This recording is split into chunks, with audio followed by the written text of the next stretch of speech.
ओम शांति।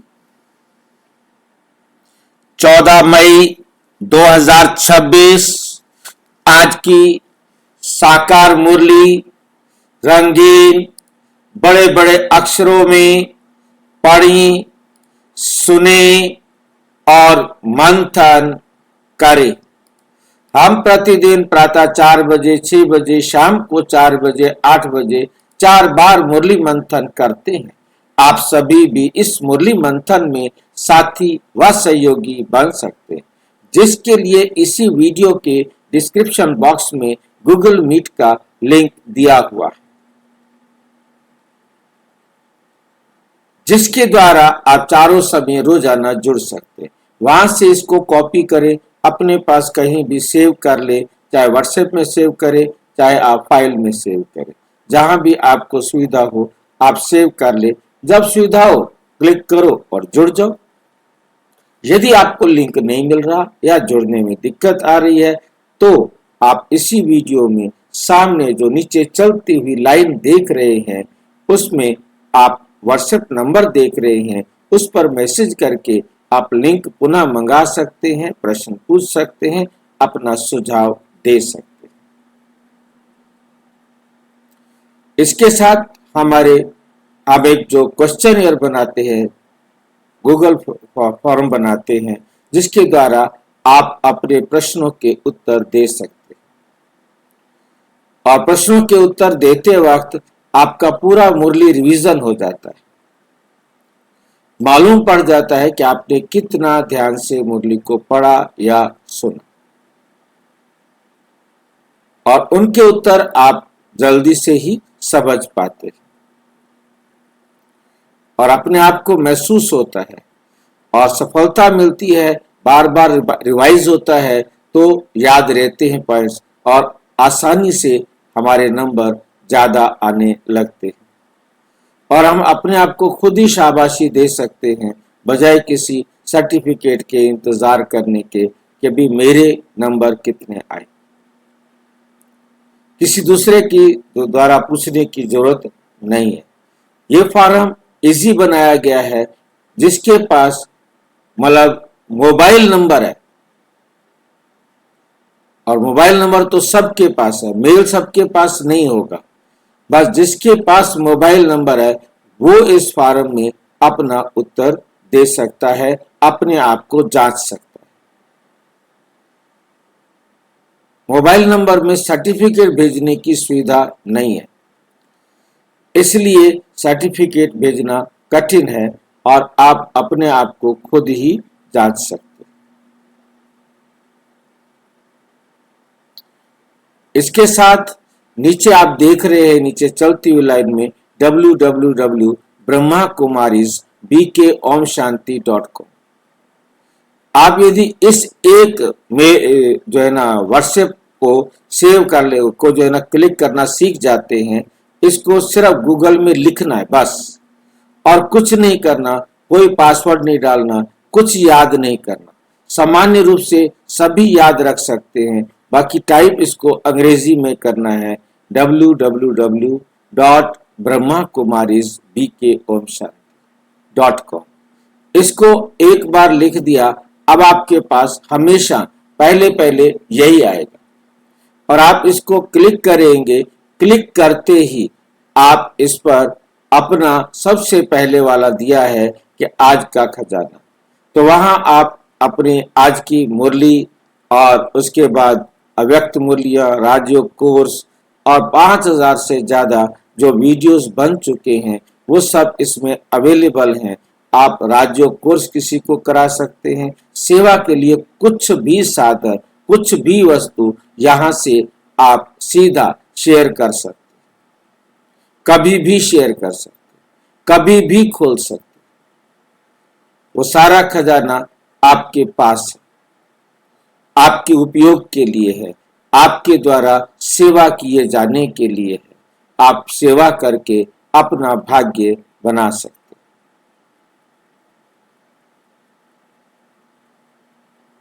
अच्छा,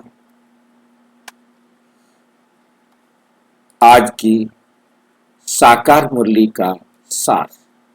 मीठा मीठा बाबा, कहते मीठे बच्चे, जैसे बाबा प्यार का सागर है,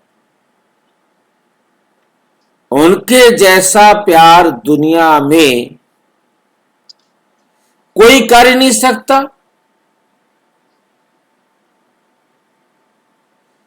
क्यों में कौन कौन जवाब दे सकते, क्यों नहीं कर सकता? परमात्मा जितना प्यार कोई भी क्यों नहीं कर सकता? क्या जवाब देंगे? प्यार का सागर, वो प्यार, आप उसे प्यार का सागर कहते हैं, ज्ञान का सागर कहते हैं। हम तो राम कृष्ण हनुमान गणेश सबको प्यार का सागर कहते हैं। चलो और बताओ।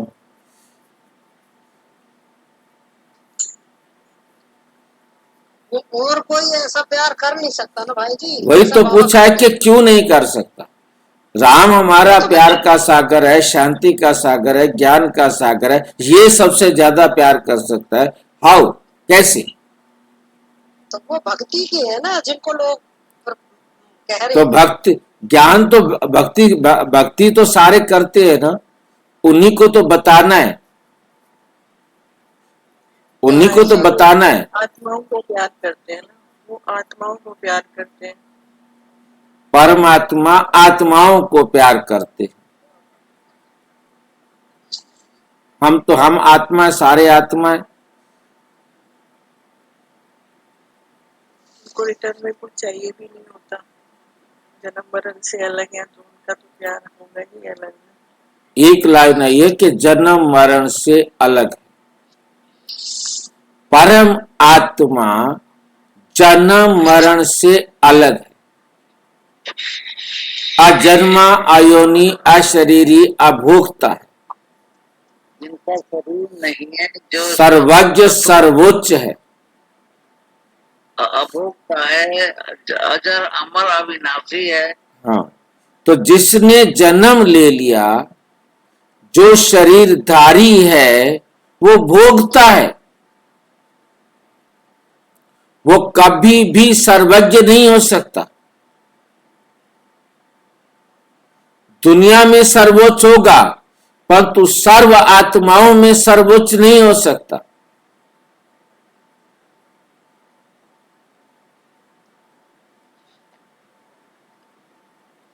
एक परम आत्मा सर्वोच्च है। क्यों सर्वोच्च है?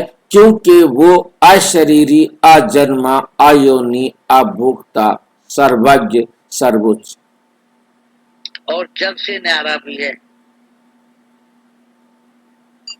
इसलिए वो केवल आत्मा है, वो आत्माओं से प्यार करता है।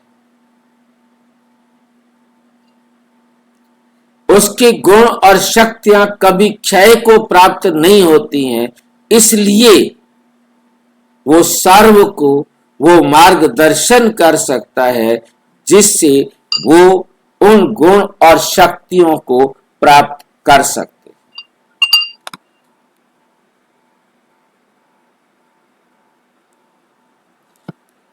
तो परमात्मा सर्वोच्च है, वो एक है, उस जैसी कोई और आत्मा नहीं जो कर सके।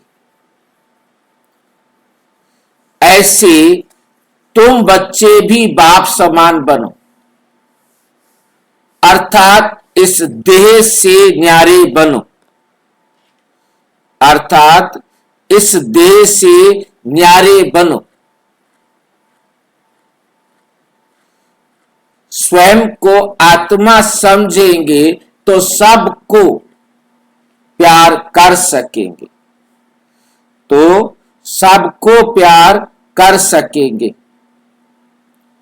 जब तक देह की हद में रहेंगे तो आप हद का ही प्यार बांट सकते, हद की आत्माओं को ही प्यार कर सकते।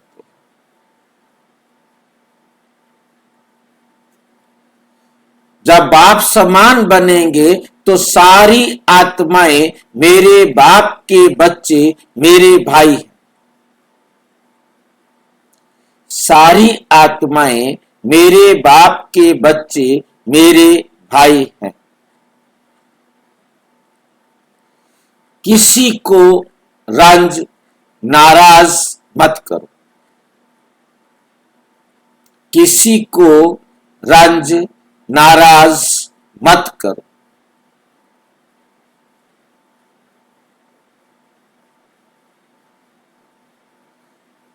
क्योंकि बाप समान बनेंगे तभी ऐसा कर सकते हैं। जब तक हम देह समझेंगे, देहधारियों को अपना समझेंगे, मेरा बेटा, मेरी पत्नी, मेरा पति, बस हम हैं, बस मेरे बच्चे और मैं, हम, वहां तक हम हद में रहेंगे। और जो उससे आगे की हद आ गई है, मैं, बस ना मेरा कोई पति है, ना मेरी कोई पत्नी है, ना मेरे कोई बच्चे, बस मैं। ये जो हद आ गई है, ये भी कभी भी व्यवहार कुशल नहीं बना सकते।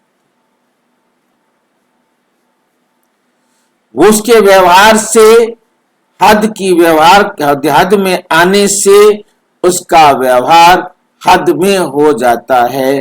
नाराज तो होंगे,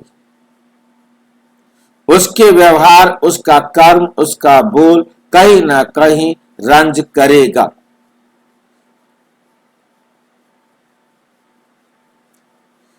रंज नहीं कर रहा है तो बाप समान बनो, अशरीरी बनो, अपने स्वमान में स्थित रहो।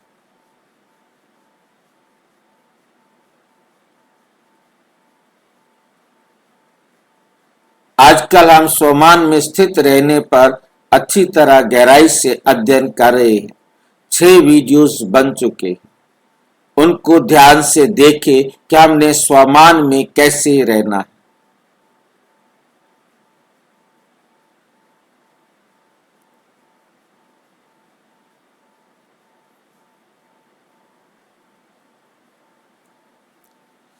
किस प्रकार के ख्यालात, विचार चलते रहें तो खुशी का पारा चढ़ा रहेगा। किस प्रकार के ख्यालात चलते रहें तो खुशी का पारा चढ़ा रहेगा। कौन से विचार चलते रहे हमारे दिमाग में, हर वक्त कौन से ख्याल चलने चाहिए, कौन से विचार चलने चाहिए, कौन बताएगा?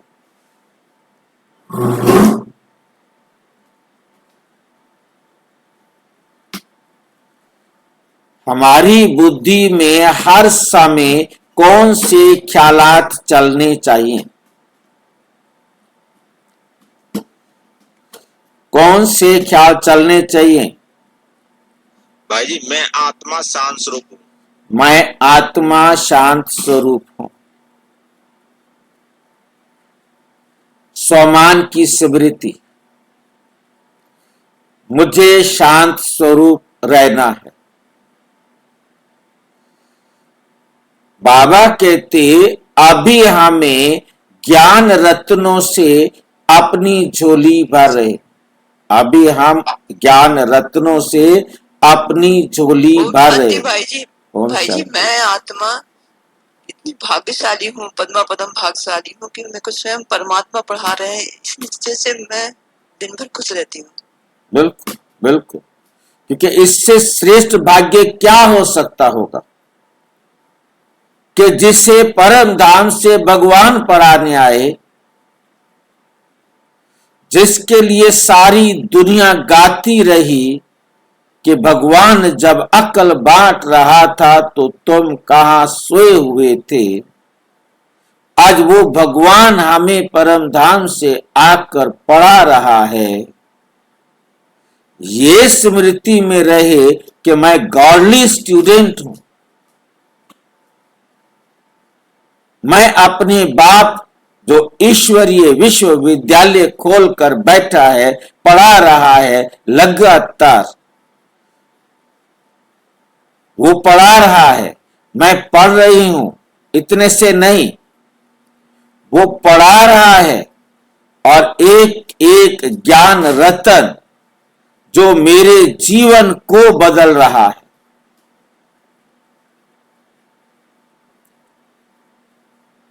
तब खुशी होती है।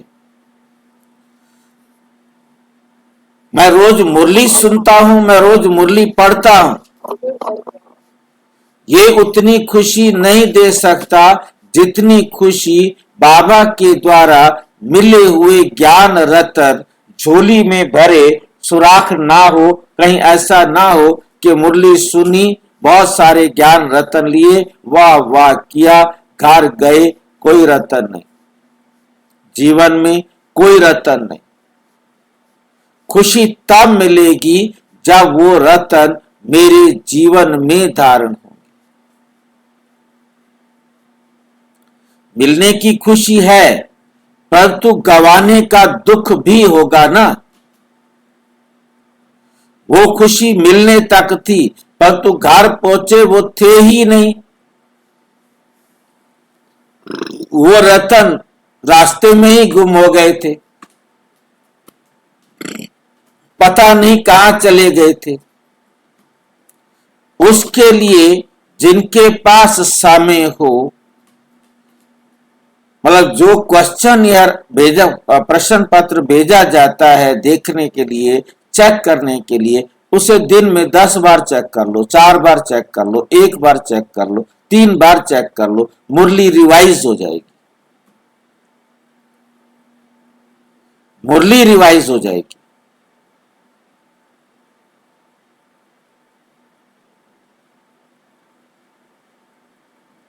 कुछ ना कुछ याद रहेगा, कुछ ना कुछ बुद्धि चलेगी।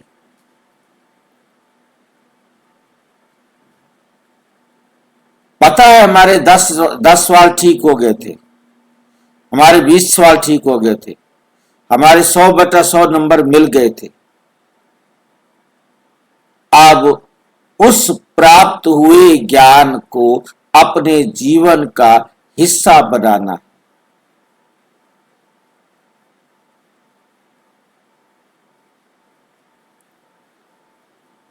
अपनी झोली भर रहे हैं, फिर ये खानियां आदि सब भरपूर हो जाएंगी। वहां सत्य युग में हम सोने के महल बनाएंगे। अब हम ये ज्ञान रतन अपने जीवन में धारण करेंगे। जब हमारे जीवन में वो धारणा होगी तो स्थूल रूप में वो हमें भोगने के लिए मिलेंगे। ज्ञान के रत्नों से हम आत्मा को जितना सक्षम बनाएंगे, जितना पवित्र बनाएंगे, जितना श्रेष्ठ बनाएंगे, तो वहां हमें उतने ज्ञान रत्न स्थूल रत्नों के भंडार मिलेंगे, जिनसे हम सोने के हीरे जवाहरात के महल बना के रहेंगे।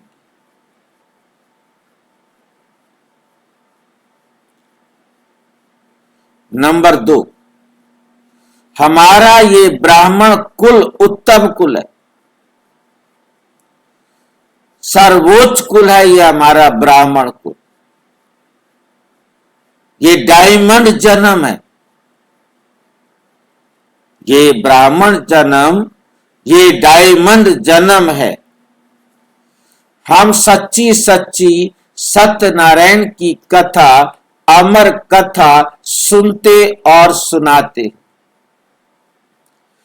सत्यनारायण की कथा अर्थात नर से नारायण बनने की सच्ची सच्ची कथा सुनते।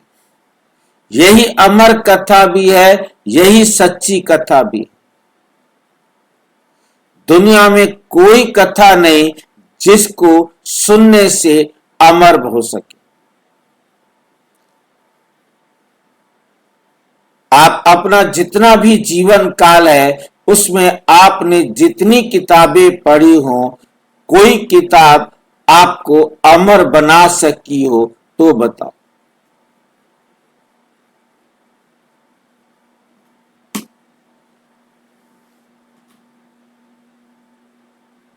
क्योंकि जितने बड़े बड़े फिलोसोफर, संत, गुरु, महात्मा, फिलोसोफर जो है, जो ज्ञान के बारे में चर्चा करते हैं,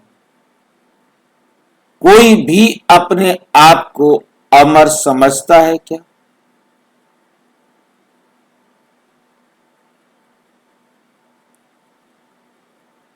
सब इस सच्चाई को जानते हैं कि हम कभी भी इस शरीर से जा सकते, शरीर को छोड़ सकते,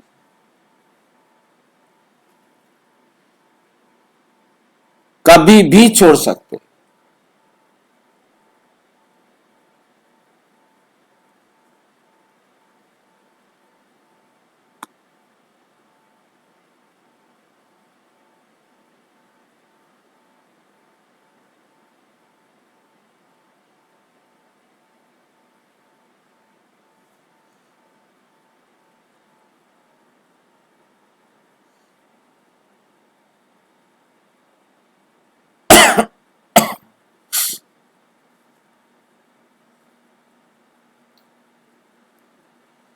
हम सच्ची सच्ची सत्यनारायण की कथा, अमर कथा सुनते और सुनाते। हम सच्ची सच्ची सत्यनारायण की कथा, अमर कथा सुनाते।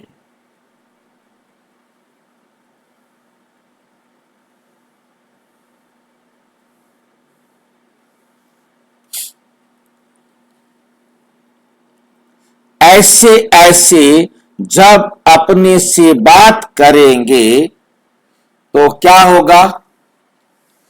खुशी का पारा चढ़ता रहेगा, खुशी का पारा चढ़ता रहेगा, उमंग उत्साह बढ़ता रहेगा।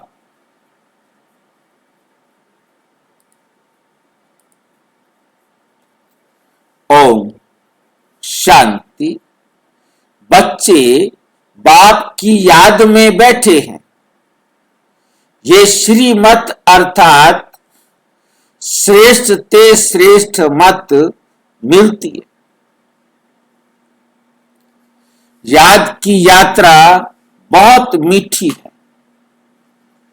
बच्चे नंबरवार पुरुषार्थ अनुसार जानते हैं कि जितना बाप को याद करेंगे उतना बाबा स्वीट लगेगा। इस टर्म को कोई समझा सकता है? जितना बाबा को याद करेंगे उतना बाबा स्वीट लगेगा। ठीक है ये बात। याद के साथ बाबा मीठा लगेगा, जो देखा नहीं जा सकता, खाया नहीं जा सकता। भाई जी, जितनी बाबा की श्रीमत पर चलेंगे उतनी खुशी मिलेगी भाई। क्यों मिलती है खुशी? प्राप्ति होती है भाई। प्राप्ति होती है क्योंकि बाबा के श्रीमत पर चलने पर सफलता निश्चित है।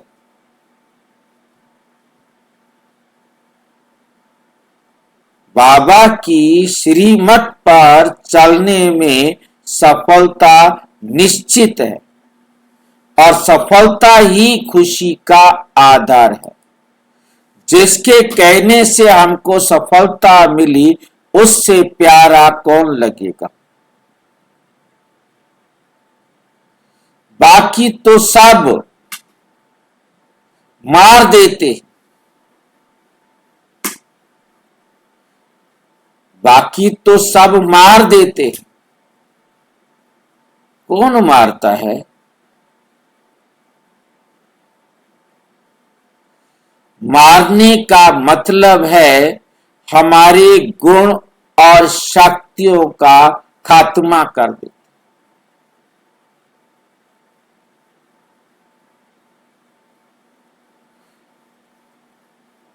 और वो भी किस कारण करते हैं, किस आधार पर करते हैं? विकारों के आधार पर। पांचों विकार हमें मारते हैं, हमारी गुण और शक्तियों को क्षय करते।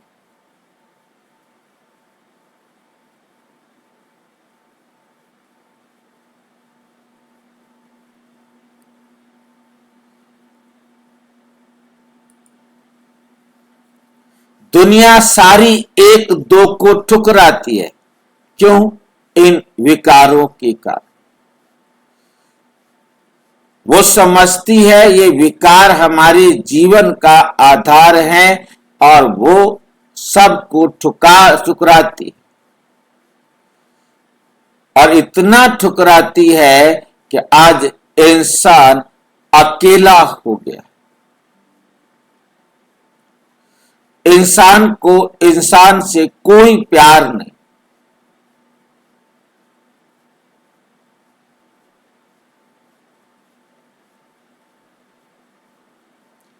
वरना इतनी बड़ी दुनिया में ये विकार ना होते तो कोई युद्ध नहीं होता।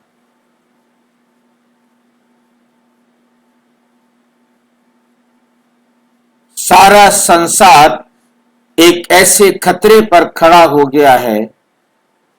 कुछ दिनों से मैं देख रहा हूं कि ईरान जो है तेल को समुद्र में डालने के लिए मजबूर हो गया। वो नहीं डालता तो उसके सारे कुएं खत्म हो जाएंगे और तेल निकलना जरूरी है, और वो किसी भी जगह स्टोर नहीं कर पा रहा तो जीवन रखने के लिए अपने आप को रोजाना अरबों रुपए का, करोड़ों रुपए का, अरबों रुपए का जो तेल है वो समुद्र में डाला जा रहा है,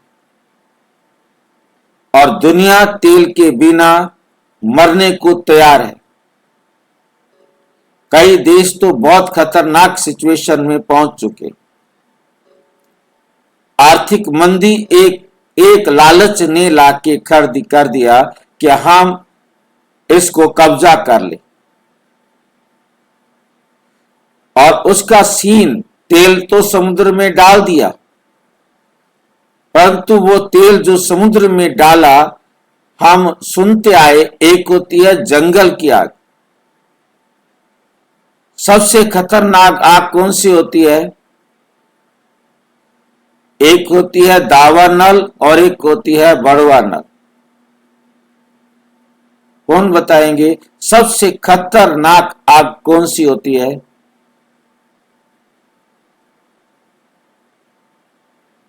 पानी की आग भाई। बड़वा नल, पानी की आग सबसे खतरनाक। पानी में भी आग लग सकती है। हाँ भाई जी, पानी में भी आग लग सकती है। कैसे लगेगी? हाँ भाई जी, वो काजू जो मगर तेल डाल डाला।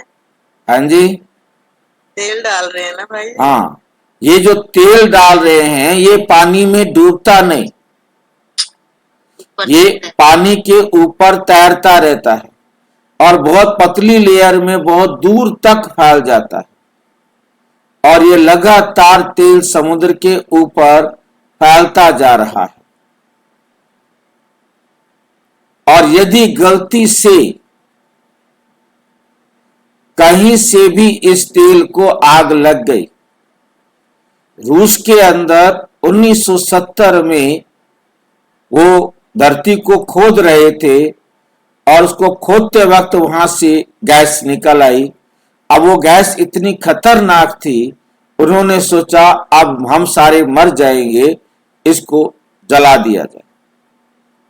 उन्होंने उसको आग लगाई, आज तक बुझने को नहीं। उन्होंने सोचा थोड़ी सी गैस होगी, 1 दिन 2 दिन, हफ्ता, 10 दिन, 15 दिन में खत्म हो जाएगी, परंतु वो आज तक खत्म नहीं हुई।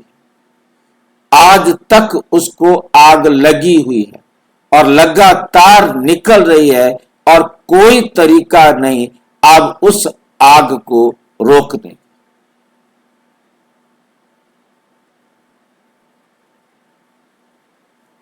ये कहाँ भाई जी?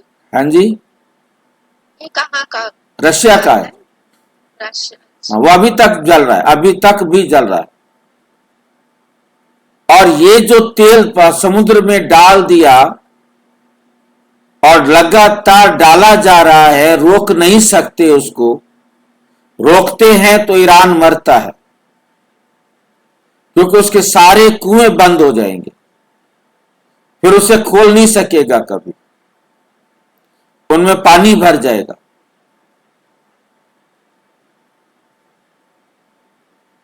उस उसके लिए मजबूरी है, वो वहां डाल रहा है और उसको आग लग गई। और जितने भी अमेरिका के, फ्रांस के, इंग्लैंड के या हमारे वहां पर तेल के कुएं और तेल के जो टैंकर है, जिनमें लाखों टन तेल भरा हुआ है या गैस भरी हुई है या सामान भरा हुआ है, या ये अमेरिका के जो वहां बेड़े खड़े हुए हैं और वो आग लग गई, ये सारे के सारे जो जहाज भर के खड़े हैं, ये एक बम का काम करेंगे, वो सारे के सारे जल जाएंगे। ये दुनिया के अंत की वंडरफुल सीनरी है, बड़वानक। सारे समुद्र के अंदर जहां तक वो तेल जाएगा, सारे जीव ऑक्सीजन के अभाव में मर जाएंगे, क्योंकि ऊपर तेल की परत ऑक्सीजन पानी में नहीं जाने देगी। सिर्फ एक लालच, मेरा एक अधिकार होना चाहिए।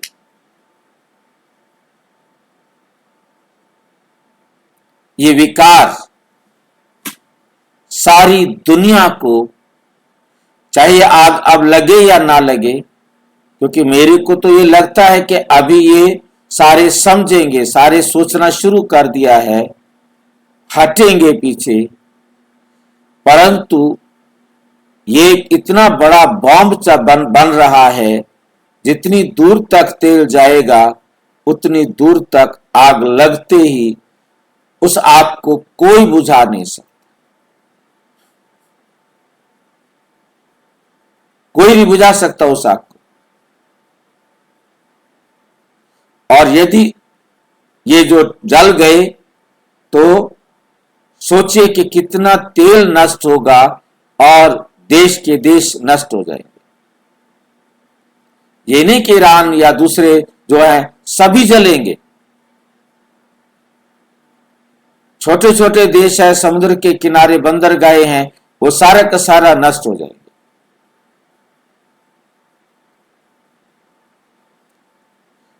क्या है? सिर्फ विकार। ये लोभ विकार का असर आप देखेंगे, परंतु संभल जाएगा। बाकी होनी हमारे लिए निश्चित है, हम तैयार हैं, क्योंकि तेल का संकट सब चीजों को महंगा कर देगा।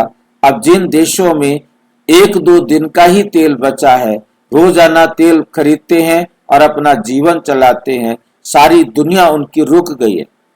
तेल महंगा हो गया है, सामान सारे महंगे हो गए हैं, तो क्राइसिस, युद्ध वाला, लूटने वाला, खाने वाला शुरू हो जाएगा।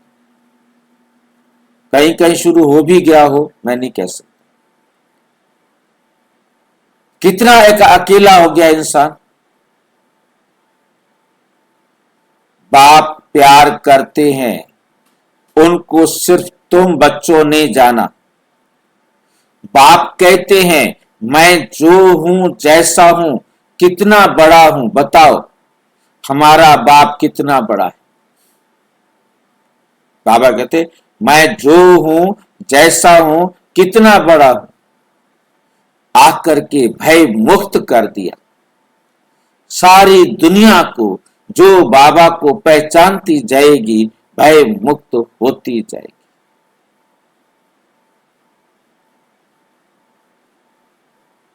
कितना बड़ा हूं, बताओ हमारा बाप कितना बड़ा है। तो कहते हैं बिंदी है, तो कोई जानते नहीं।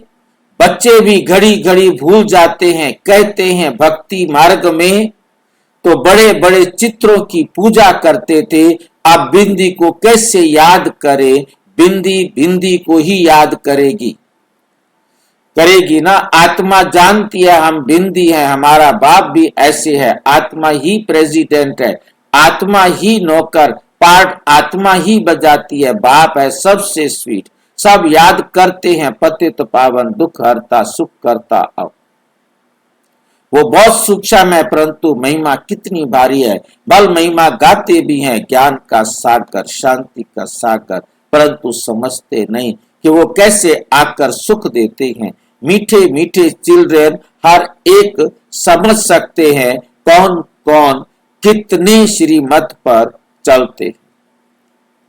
श्रीमत मिलती है सर्विस करने की। बहुत मनुष्य बीमार रोगी हैं, बहुत हैं जो हेल्दी भी हैं। भारतवासी जानते हैं सतयुग में आयु बहुत बड़ी एवरेज 125-150 वर्ष की थी। हर एक अपनी फुल आयु पूरी करते हैं। ये तो बिल्कुल ही छी छी दुनिया। ये तो कैसी दुनिया है? बिल्कुल ही छी छी दुनिया है। जो बाकी थोड़ा समय ही है। मनुष्य बड़ी बड़ी धर्मशालाएं आदि अभी तक बनाते रहते, जानते नहीं है ये बाकी कितना समय होगी।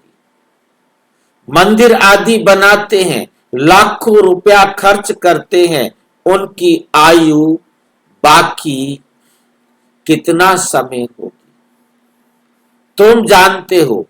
ये तो टूटे की टूटे। तुमको बाबा मकान आदि बनाने के लिए कभी मना नहीं करते।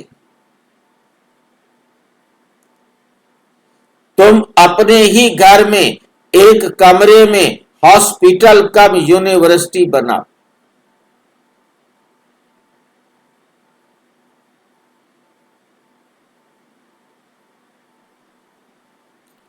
हॉस्पिटल कम यूनिवर्सिटी बनाओ, बिगर कोई खर्चा।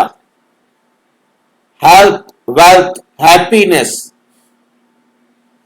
21 जन्मों के लिए लेना है। इस नॉलेज से ये भी समझाया है तुमको सुख बहुत मिलता है जब तमो प्रधान बने, तब जास्ती दुख होता है। तब जास्ती दुख होता है।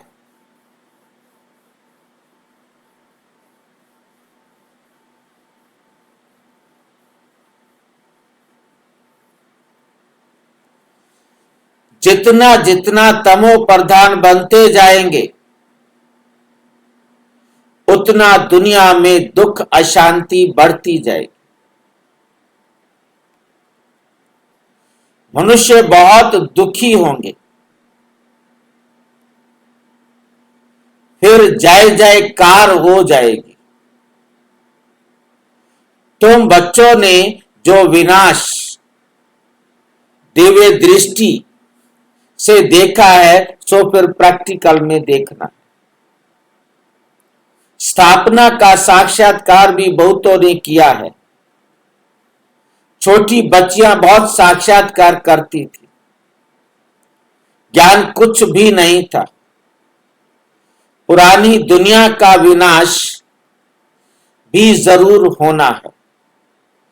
तुम बच्चे जानते हो बाप ही आकर स्वर्ग का वर्षा देते हैं, परंतु बच्चों को फिर पुरुषार्थ करना है ऊंच पद पाने का।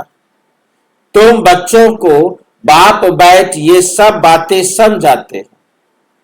वे थोड़े ही जानते हैं कि बाकी थोड़ा समय है। बाप कहते हैं मैं हूं दाता, मैं तुमको देने आया हूं। मनुष्य कहते हैं पतित पावन आओ, आकर हमको पावन बनाओ। बाप कहते हैं पहले तुम कितने समझदार थे, सतो प्रधान थे, अभी तो तमो प्रधान बन पड़े हो। तुम्हारी बुद्धि में अब आया है, आगे थोड़े ही समझते थे कि हम विश्व पर राज्य करते थे। अब बाप ने आके समझाया कि तुम विश्व के मालिक थे, फिर जरूर बनेंगे। हिस्ट्री ज्योग्राफी रिपीट होगी। बाप ने समझाया है 5000 वर्ष पहले मैं आया था, तुमको स्वर्ग का मालिक बनाया था, फिर तुम 84 जन्मों की सीढ़ी उतरते हो। ये विस्तार कोई भी शास्त्र में नहीं है। शिव बाबा ने कोई शास्त्र आदि पढ़ा है क्या? उनको तो ज्ञान की अथॉरिटी कहा जाता है। वो लोग भी शास्त्र आदि पढ़कर शास्त्रों की अथॉरिटी बनते हैं। वे भी तो गाते हैं पतित पावन आओ, गंगा स्नान करने जाते हैं। वास्तव में ये भक्ति है ही गृहस्थियों के लिए। बाप बैठ समझाते हैं, इनको भी पता नहीं कि सदगति दाता कौन है।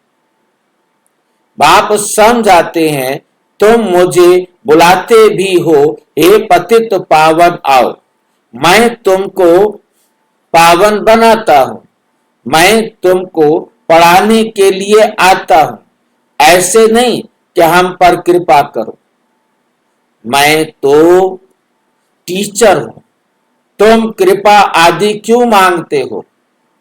आशीर्वाद तो अनेक जन्म लेते आए हो, अब आकर मां बाप की मिल्कियत का मालिक बनो। और आशीर्वाद क्या करेंगे? बच्चा पैदा हुआ और बाप की मिल्कियत का मालिक बना। लौकिक बाप को कहते हैं कि कृपा करो।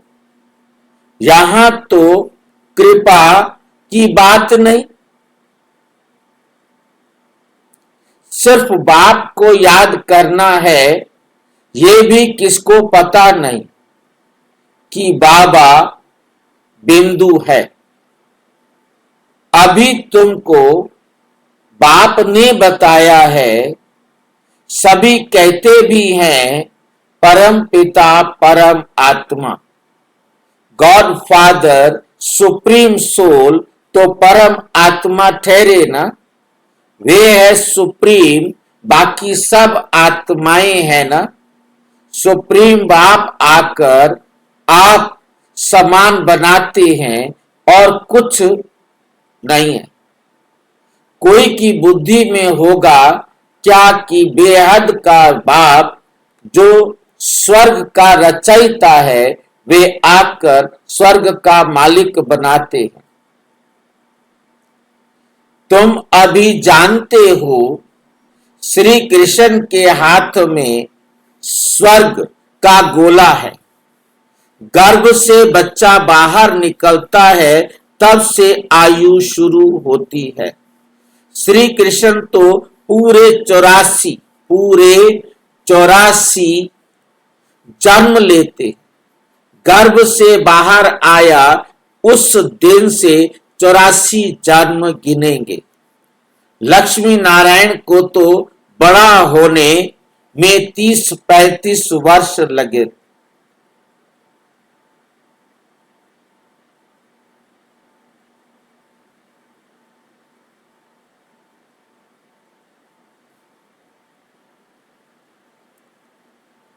यहां पर जो दो बातें हैं, जो अब तक विरोधी बातें हैं, इन दो बातों को हम संक्षिप्त में समझ लेंगे।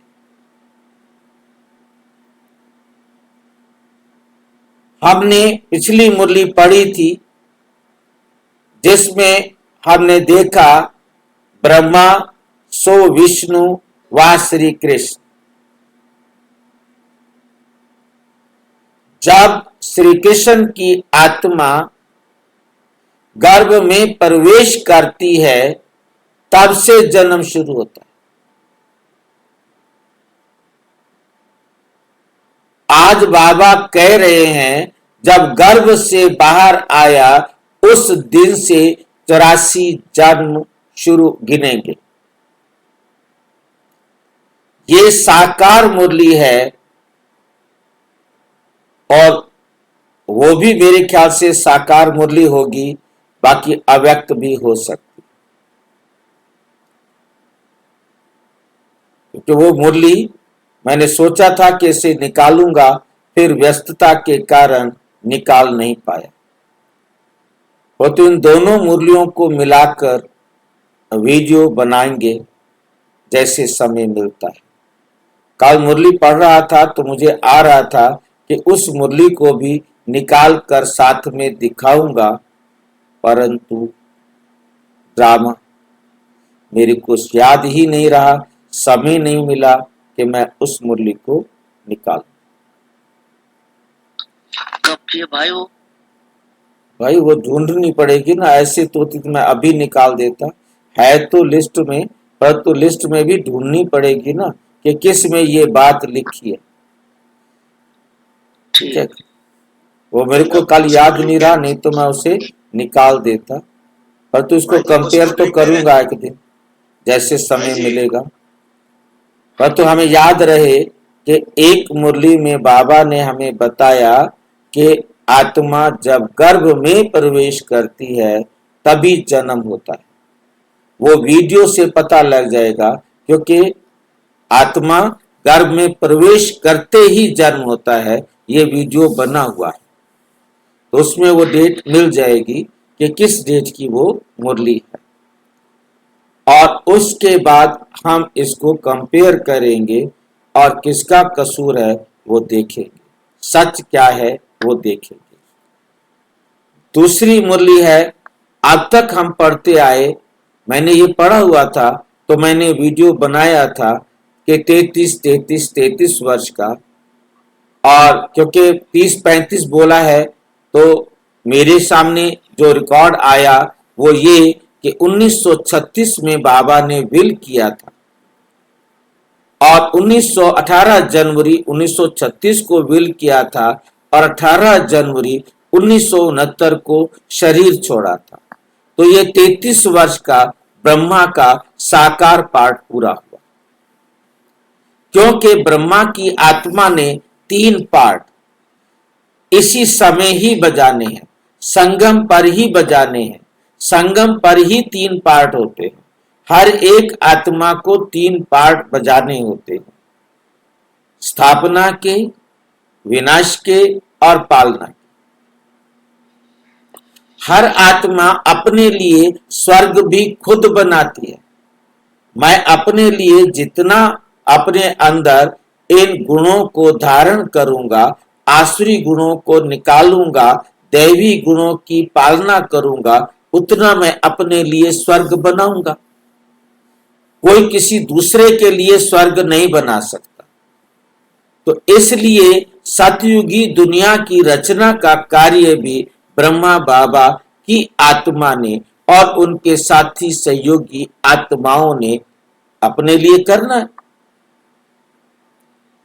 तो उन्होंने स्थापना का कार्य ब्रह्मा कुमारी ईश्वरीय विश्वविद्यालय की स्थापना का कार्य, उसमें भी 2 बातें, एक तो उन्होंने स्थूल धन यज्ञ को दिया और दूसरी जब 18 जनवरी 1969 की मुरली के बारे में अब भी हमने कुछ ही दिन हुए हैं, 5-7 दिन हुए हैं, हमने पढ़ा था, जिसमें बाबा ने कहा कि तब बाबा ने स्थूल धन दिया था, स्थूल धन से जो है ना दान किया था, और 18 जनवरी 1969 को उन्होंने अपनी वो विल किया था, दान करना मतलब विल किया था, शब्द विल है, और अभी इसके लिए लिखा 18 जनवरी 1969 को उन्होंने अपनी शक्तियां विल की। ये अभी कुछ ही दिन पहले मुरली में आया है। अब वो मुरली ढूंढना तो थोड़ा मेहनत वाला काम। 2-3 दिन पहले मुरली में आया था। हाँ, ज्यादा दिन नहीं हुए, मैं वही तो बता रहा हूँ, तभी तो मेरे को याद आ रहा है। तो उस मुरली को देखना जिसको मिलती है, तो उसको हम नोट करके फिर कंपेयर करेंगे। मतलब उसके अंदर कहा कि मैंने उस समय स्थूल धन यज्ञ को दिया था और अब सूक्ष्म सारी शक्तियां विल की थी बच्चों को बाबा ने। तो 33 वर्ष का वो पार्ट था। और उसके बाद जो है ना दूसरा पार्ट शंकर का उन्होंने अशरीरी बजाया, अव्यक्त पार्ट बजाया, क्योंकि शंकर का शरीर नहीं है। तो शंकर वाला पार्ट जो है अशरीरी नंगा है। शंकर के लिए क्या कहा जाता है? नंगा है, ना अंगा, उसके अंग नहीं है। इसको सारी दुनिया कहती आई। उसको कभी कपड़े नहीं पहनाए बेचारे को, जंगल में रखा, कभी शहर में नहीं लेके आए। क्यों? क्योंकि वो नंगा है। और अब बाबा ने आके बताया कि इस बाबा ब्रह्मा बाबा ने ना अंगा, बिना अंगों के शंकर वाला पार्ट बजाया, विनाश की तैयारी करने वाला पार्ट बजाया। 33 वर्ष उसका होगा और फिर 33 वर्ष जो है श्री कृष्ण का पार्ट बजाया। 34वां वर्ष भी कृष्ण को मिलेगा, क्योंकि वो आत्मा, उसका शरीर सुरक्षित रहेगा। 30-35 वर्ष ये उस बात को पूरा करते हैं, क्योंकि 33 वर्ष के बाद 1 साल के लिए श्री कृष्ण का शरीर तो सुरक्षित रहेगा, परंतु वे आत्मा शरीर जीवित होते हुए परम अवस्था में रहेगी। अर्थात इस शरीर से कोई स्थूल कार्य नहीं होगा।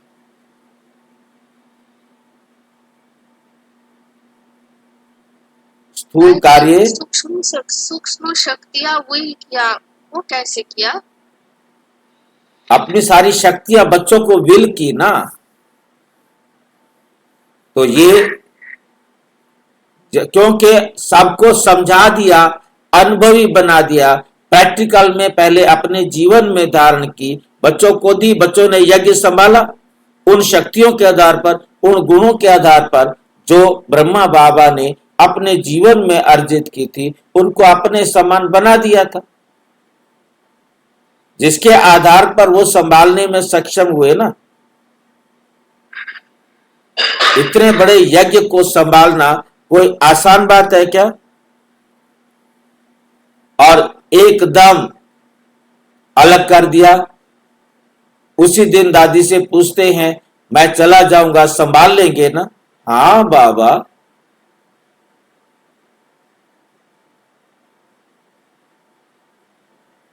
अपना सारा विल करना ये है। सारे बच्चों को आकर के तीसरे दिन शिव बाबा, ब्रह्मा बाबा ने आके सबको ड्यूटी दी, ये काम ये करेंगे, ये काम ये करेंगे, ये काम ये करेंगे। सब ने यश और संभाल लिया।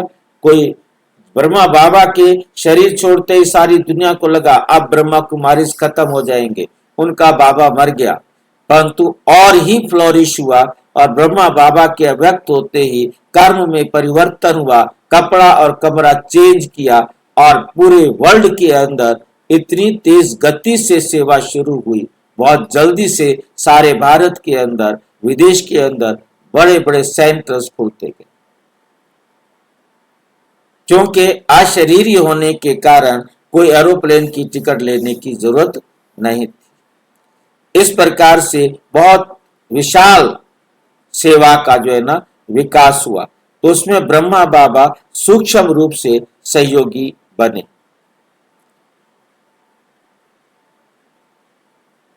पांच 5000 से 35 वर्ष, 30-35 वर्ष लक्ष्मी नारायण के कम करने के लिए कह रहे हैं। तो 30-35 वर्ष 5000 से कम करना पड़े, क्योंकि नारायण को तो 30-35 साल कम हो गए ना, वो तो 30-35 वर्ष कृष्ण के हो गए ना। कृष्ण की आत्मा 34 साल बाद क्या बनेगी? नारायण बन जाएगी। अब इतना क्लोज, इतना क्लियर बाबा मुरलियों में इशारा कर सकता है, बाकी एक्यूरेट बताए तो मुश्किल सी हो जाए, थोड़ी सी बच्चे मूंझ जाएं। भाई जी, हाँ जी, अगर 33 हिसाब करें तो 34 साल के अंदर इस कल्प का कंप्लीट हो जाएगा, विनाश कंप्लीट हो जाएगा। परंतु आगे आगे देखो, हमारा बाबा इतना खराब है ना, मैं क्या करूं, मेरे को गुस्सा आता है, मैं गुस्सा करूं तो मेरे को कहता है तू नालायक है, क्या करूं। अभी अगली लाइन देखो, 1000 से कम करना पड़े। शिव बाबा का तो गिनती नहीं कर सकते, पता था बाबा को बच्चे क्या पूछेंगे। शिव बाबा कब आए टाइम नहीं दे सकते, इनका कृष्ण का तो निकाल दोगे, नारायण का तो निकाल दोगे, शिव बाबा का कहां से निकालोगे? शिव बाबा कब आए टाइम दे नहीं सकते, शुरू से साक्षात्कार होते थे। मुसलमान लोग भी बगीचा आदि देखते थे, ये नवदा भक्ति तो कोई ने नहीं की। अब बता दो, 36 बता दो, हिम्मत है तो। भाई जी ब्रह्मा का 100 साल से नहीं होगा, शिव बाबा का भी देखना पड़ेगा। भाई संगम युग तो तब शुरू होगा जब शिव बाबा ने ब्रह्मा बाबा के तन में प्रवेश किया था। अब कब प्रवेश किया था कौन बताए? 36 में तो उन्होंने विल किया ना, मतलब ऑफिशियली विल किया, पर बाबा ने प्रवेश था उसके पहले भी हो सकता है। वो तो पहले हो सकता है, कब किया कि ब्रह्मा बाबा को नहीं पता, कहता है एक मुरली में। इसको भी नहीं पता कि मैंने इसमें कब प्रवेश किया। अब क्या करें बताओ, कौन बताएगा? शिव बाबा बताता नहीं, ब्रह्मा बाबा को पता नहीं, और तीसरा कौन बताएगा बताओ? आप बता दो 36 में विनाश हो जाएगा या पहले हो जाएगा? कभी भी हो सकता है। बात समझ में आई है?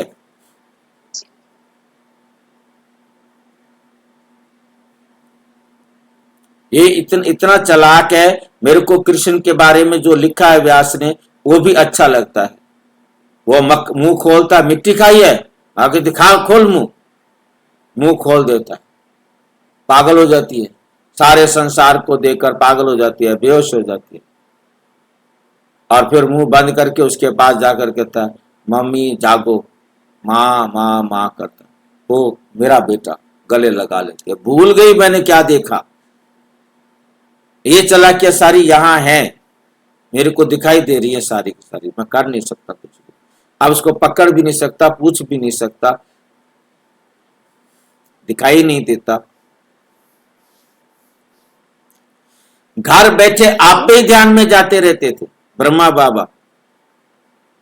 अब तो भाई जी वो जो ये कृष्ण जी का दिखाया था, तो अब तो ये बाबा की मुरली से मिलता है ना। वे तो कितनी नवदा भक्ति करते हैं, दुनिया वाले कितनी नवदा भक्ति करते हैं, और ब्रह्मा बाबा तो पहले से ध्यान में जाता था। मुरली शुरू करने से पहले उस रथ को तैयार किया ना। अब कितना समय से तैयार किया? 2 साल पहले किया, 4 साल पहले किया, 5 साल पहले किया, 6 साल पहले किया, तो 36 से 6 साल पहले विनाश हो सकता है। 10 साल पहले किया तो 10 साल पहले विनाश हो सकता है कि ये युद्ध ही विनाश करा दे। इसलिए डेट, नो डेट। जैसे भाई जी, हाँ जी, जैसे भाई जी अब ये 90 साल चल रही हैं बाबा, हाँ, तो अब इसके हिसाब से तो 10 साल रह गए। वही तो मैं कह रहा हूं कि हमारे हिसाब से 10 साल रहे हैं, पर बाबा के हिसाब से 10 साल नहीं है। हम 36 ब्रह्मा बाबा का जो 33 हमने हिसाब किया, उसके हिसाब तो तब उसके साथ फिट नहीं होगा ना। हाँ जी, हाँ नहीं होगा, पर टाइम ठीक नहीं होगा। परंतु 36 से हम कैलकुलेट करेंगे तो टाइम लाइन नहीं निकाल सकते। हाँ, वही तो बता रहा हूं कि बाबा इतना चालाक, इतना समझदार, इतना जो है ना हमें धोखे में रखने वाला, जो कभी भी कहता है डेट नहीं बताऊंगा विनाश की। क्या कर सकते? जब ब्रह्मा बाबा भाई जी, जब ब्रह्मा बाबा के तन में कब आए यही नहीं पता, तो फिर डेट तो फिक्स है ही नहीं। है ही नहीं, मतलब मैं वही बता रहा हूं कि 36 तक वेट करना, ये समझना कि 36 तक दुनिया चलेगी, ये नहीं कह सकते। नहीं भाई जी, जैसे हमने फिर हिसाब कैसे लगाया? ये 90 साल हो गए बाबा। ऐसा है कि अभी तेरे को फुर्सत में सब जाना पड़ेगा, है नहीं? ये हिसाब मुरली रुक जाएगी, है नहीं?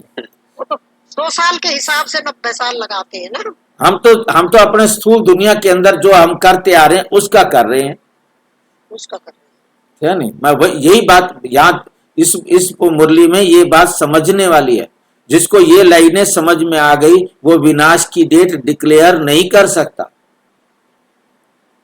मुरली को सिर्फ पढ़ना नहीं है, मुरली को समझना है। यहाँ बता रहा है शिव बाबा कि मैं जब आया था, जिस दिन मैंने ब्रह्मा तन में प्रवेश किया था वो पहला दिन था, और वो मैं बताऊंगा नहीं। जिसने प्रवेश किया वो बताएगा नहीं, और जिसके शरीर में प्रवेश किया था साकार मूल्य है ना, ये कोई अव्यक्त मूल्य थोड़ा है। उसके मुंह से बता रहे हैं इसको पता नहीं और मैं बताऊंगा नहीं, अब विनाश की डेट निकाल लो।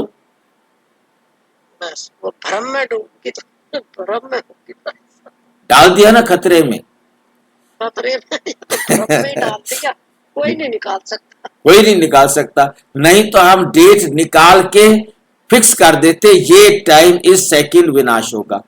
अब कितने भाई बहन हैं जो अपनी डेट निकाल कर बैठे हैं, इस डेट को विनाश होगा। भाई जो डेट का हिसाब करेगा तो फेल हो जाएगा। फेल हो जाएगा क्या नहीं, मतलब इसीलिए तो बाबा ने, मतलब बच्चों को बाबा नहीं चाहता कि मेरे बच्चे डेट कॉन्शियस बने। मुरली में बड़ा क्लियर कहा है, मैं नहीं चाहता कि मेरे बच्चे डेट कॉन्शियस बने। हाँ, आप अपनी अपनी अवस्था को बनाओ, अभी बनाओ, जब लंबे समय तक बनाओ, जितने समय तक राज्य करना चाहते हो उतने समय तक 100% रहो। ये क्या है कि मैं बन जाऊंगा, आखिरी में बनेगा क्या मिलेगा। मम्मा कहती थी ना हर घड़ी अंतिम घड़ी। अभी बाप बैठ सन्मुख समझाते हैं, बाबा दूर देश से आया है, ये बच्चे जानते हैं, इसमें प्रवेश कर हमको पढ़ाते हैं, लेकिन फिर बाहर जाने से नशा कम हो जाता है। याद रहे तो खुशी का पारा भी चढ़ा रहे, कर्मातीत अवस्था हो जाए, परंतु इसमें टाइम चाहिए।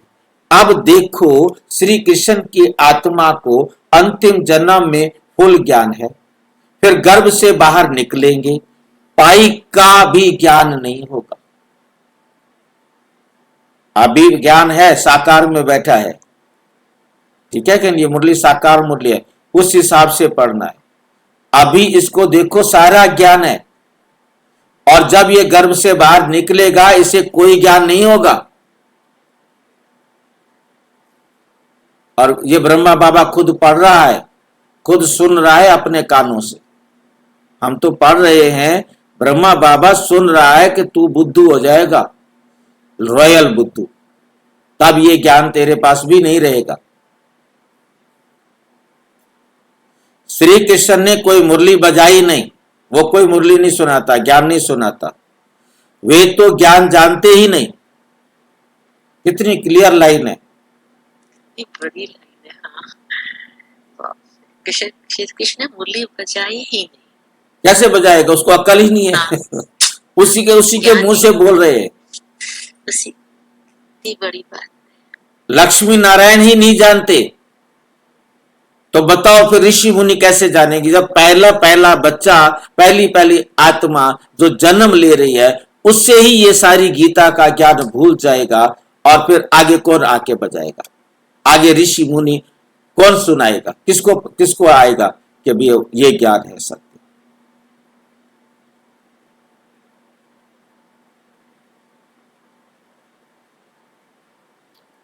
खतरनाक बाबा है या अच्छा बाबा है, सोचना जरा। बाबा के बारे में अपनी राय बनाना कैसा है। बाबा तो अच्छा है भाई जी, लेकिन अच्छा। ये है कि अपनी धारणा हर पल बाबा की याद में श्रीमत पे बनाए रखो।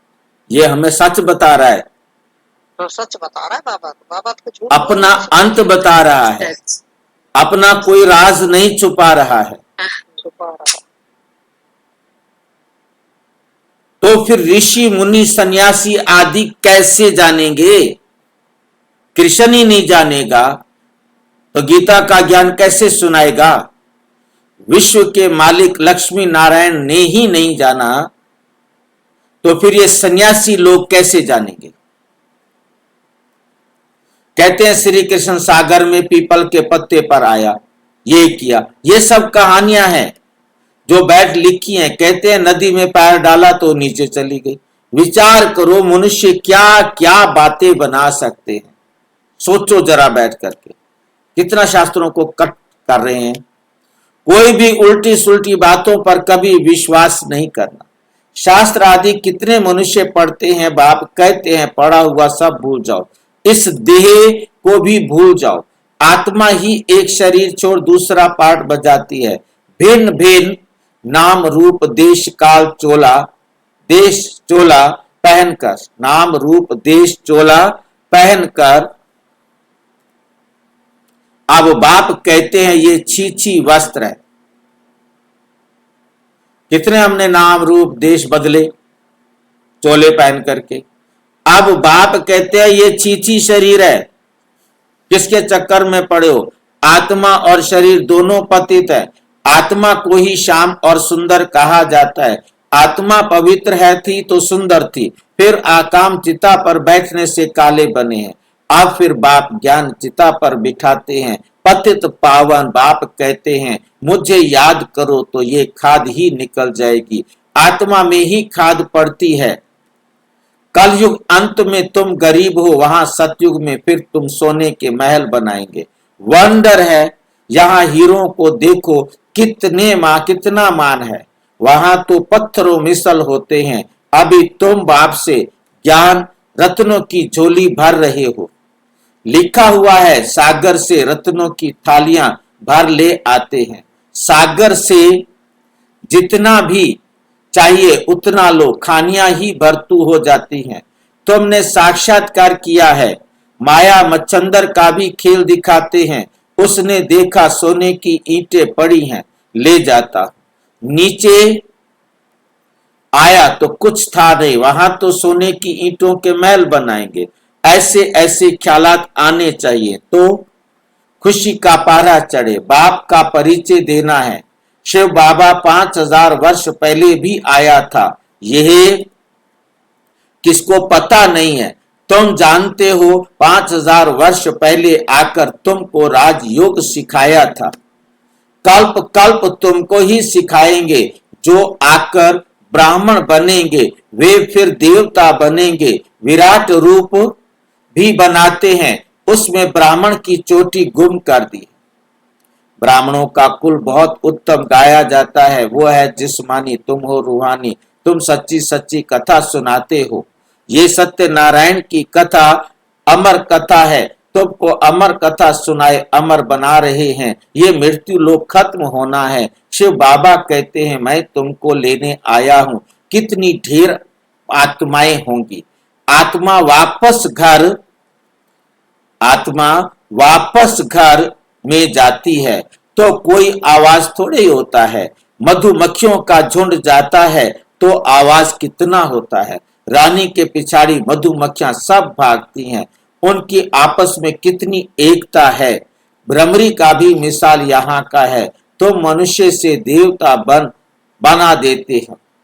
भ्रमरी मिसल तो मनुष्य से देवता बनाते हो। पतितों को तो ज्ञान की भूं भूं करते हो तो पावन विश्व के मालिक बन जाते। तुम्हारा है प्रवृत्ति मार्ग। तुम्हारा क्या है? प्रवृत्ति मार्ग।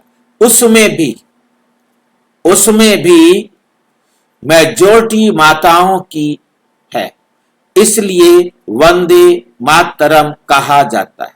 वंदे मातरम कहा जाता है। ब्रह्मा कुमारी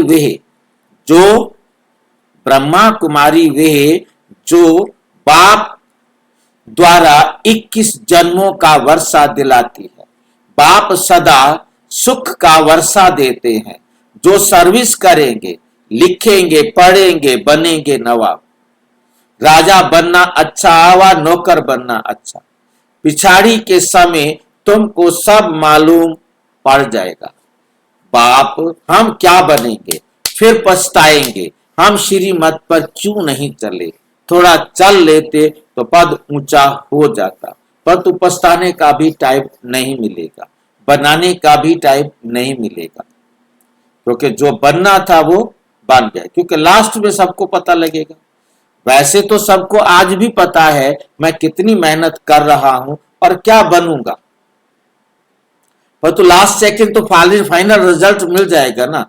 अभी तो कहते अच्छा चल कल से करेंगे, फिर परसों से करेंगे। अब थोड़ा घर में समस्या है फिर करेंगे। अब ये समस्या है फिर करेंगे। अब ये मुसीबत खत्म हो जाए तो करें। मुसीबतें खत्म होंगी कि बढ़ेगी? बढ़ेगी, खत्म नहीं होने वाली। हम श्रीमत पर क्यों नहीं चले? बाप कहते हैं फॉलो करो। ऐसे भी नहीं कि कोई एक कमरा दे देते हैं सेंटर के लिए, खुद मीट आदि खाते रहते हैं। कमरा तो दे दिया उन्होंने सेंटर के लिए, परंतु उन्होंने खुद को नहीं सुधारा तो वहां सेवा नहीं चलेगी। इसलिए उस जगह पर सेंटर खोलने के लिए मना किया है। उस घर में नहीं खोलें जहां पर धारणा ना हो।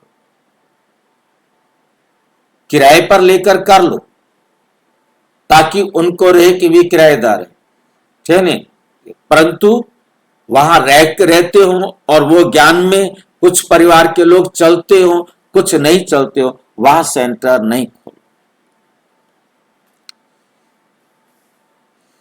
सेंटर के लिए और खुद मीट खाते रहते हैं तो वे पुण्य आत्मा, वो पाप आत्मा फिर आश्रम में नहीं रहेगा। घर में स्वर्ग बनाते हैं तो खुद भी स्वर्ग में होने चाहिए ना। सिर्फ आशीर्वाद पर नहीं ठहरना, बाप को याद करना, पवित्र बनाकर ही साथ ले जाएंगे। तुमको तो बहुत खुशी रहनी चाहिए, कितनी भारी लॉटरी मिलती है। बाप को जितना याद करेंगे उतना विकर्म विनाश होंगे। बाप जितना प्यार दुनिया में कोई कर नहीं सकता। उनको कहा ही जाता है प्यार का सागर। तुम भी ऐसे बनो। अगर किसको दुख दिया, नाराज किया तो रंज होकर मरेंगे। क्योंकि आपने किसी को रंज किया, दुखी किया, तो वो दुख आपको लेना पड़ेगा, इसलिए रंज होकर मरेंगे। क्योंकि अंत समय भी वो लेके छोड़ेगा, वो आपको दुख जरूर देगा। ये कोई बाबा श्राप नहीं देते हैं। बाबा ये कोई श्राप नहीं दे रहे हैं कि रंज होके मरेंगे, क्योंकि आपने देना है तो आपने लेना भी है। ये बात समझा रहे हैं, समझाते हैं। सुख दो तो सुखी होंगे, सबको प्यार करो तो बाबा भी प्यार का सागर है।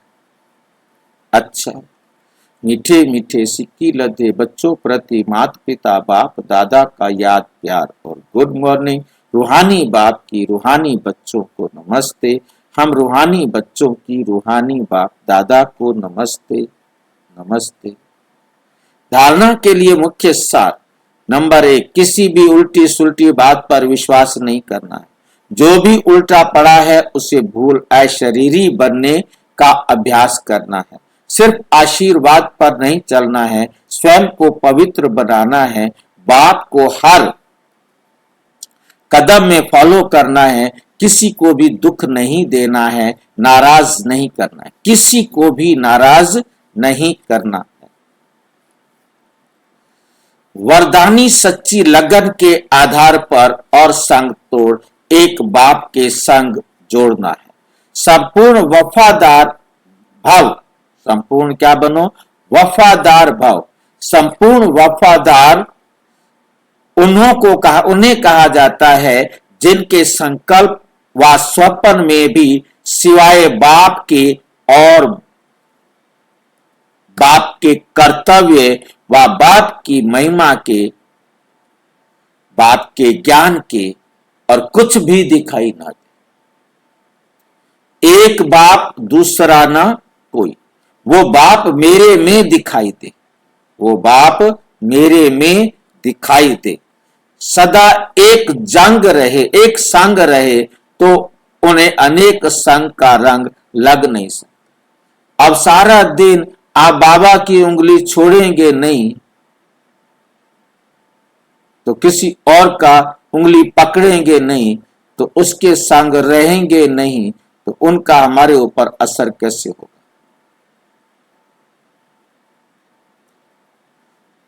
अब जिसको बाबा से पक्का प्यार है, सारी दुनिया से कोई प्यार नहीं, वो ऐसा कर सकता। इसलिए पहला वायदा है और संग तोड़ एक संग जोड़ इस वायदे को निभाना, अर्थात संपूर्ण वफादार बनना, अर्थात संपूर्ण वफादार बनना। स्लोगन, सत्यता की स्वसिद्धि परिस्थितियों में भी संपूर्ण बना देगी।